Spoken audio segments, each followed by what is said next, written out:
এবার কবি 1912 সালের 24শে মে গীতাঞ্জলি আর তার অন্যান্য কাব্যগ্রন্থের পাণ্ডুলিপি নিয়ে, মানে ইংরেজি তর্জমা আর কি, পাণ্ডুলিপি নিয়ে বিলেতের পথে রওনা হলেন। সঙ্গে রয়েছেন কবিপুত্র রথীন্দ্রনাথ এবং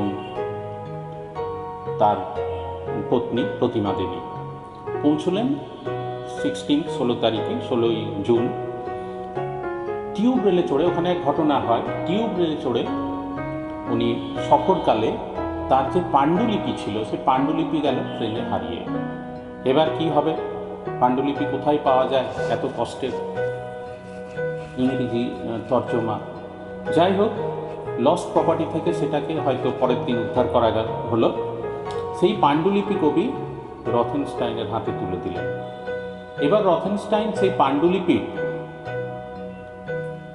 প্রতিলিপি, সেই প্রতিলিপি আরও 3 জন বিশিষ্ট সাহিত্যিকদের হাতে তুলে দিলেন, এবং তারা হলেন ডব্লিউ.বি. ইয়েটস, স্টপফোর্ড ব্রুক এবং ব্র্যাডলি।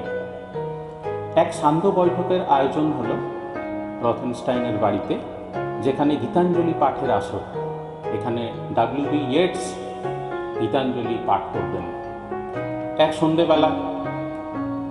শুধু ওই 3 জন ছাড়াও আরও অনেকে সেখানে উপস্থিত ছিলেন। তৎকালীন লন্ডনের বিশেষ গণ্যমান্য ব্যক্তিত্ব যারা কবিবোদ্ধা সাহিত্যিক, তার মধ্যে ছিলেন ইভলিন আন্ডারহিল, আর্নেস্ট রিস, এজরা পাউন্ড এবং কবির অন্তরঙ্গ সহচর অ্যান্ড্রুজ প্রমুখরা। ইংল্যান্ডের বুদ্ধিজীবী সমাজ তার এই কবিতার মধ্যে দিয়ে বিশ্ব চেতনার সঙ্গে পরিচিত হয়ে যেন নতুন আলোর সন্ধান পেল। সকলে আশ্চর্যচকিত হয়ে গেল। কবির ইংরেজি তর্জমা গীতাঞ্জলি, সং অফারিংস, এত সুন্দরভাবে, এত প্রাঞ্জল ভাষাতে, এত স্নিগ্ধতার সঙ্গে প্রকৃতি, মানুষ এবং তার যে মেলবন্ধন, ঈশ্বর ভাবনা, এই সমস্ত যে মেলবন্ধন, এই মেলবন্ধন এত সুন্দরভাবে কবিতার মধ্যে দিয়ে উঠে এলো যে ওদের কাছে এটা একটা খুবই আশ্চর্যের ব্যাপার হয়ে দাঁড়ালো। আমরা জানি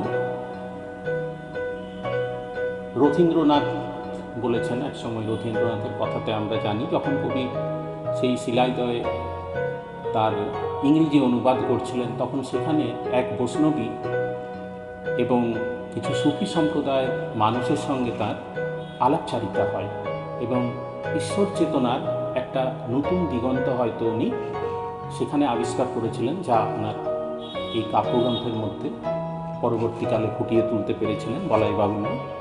কবির প্রিয় ঋতু, কবির সমস্ত ঋতুই প্রিয়, সমস্ত ঋতুর ওপরেই ওনার অনেক কবিতা, অনেক গান রয়েছে, কিন্তু কবির নিজস্ব প্রিয় ঋতু ছিল বর্ষা।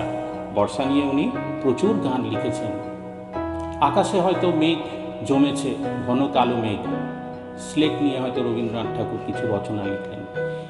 এবং এই রচনার তাৎপর্য কি? এই তাৎপর্য হচ্ছে যে হয়তো সেই মেঘের আড়ালেও উনি প্রকৃতির অবগুণ্ঠনের মধ্যে দিয়ে কোনো কিছুর যেন উনি ওখানে অনুসন্ধান করে চলেছেন। কোনো কিছুই যেন কবির চোখ থেকে সরে না যায়। যেখানে হোক উনি তার স্রষ্টাকে, প্রকৃতির স্রষ্টাকে খুঁজে পেতে চাইছেন।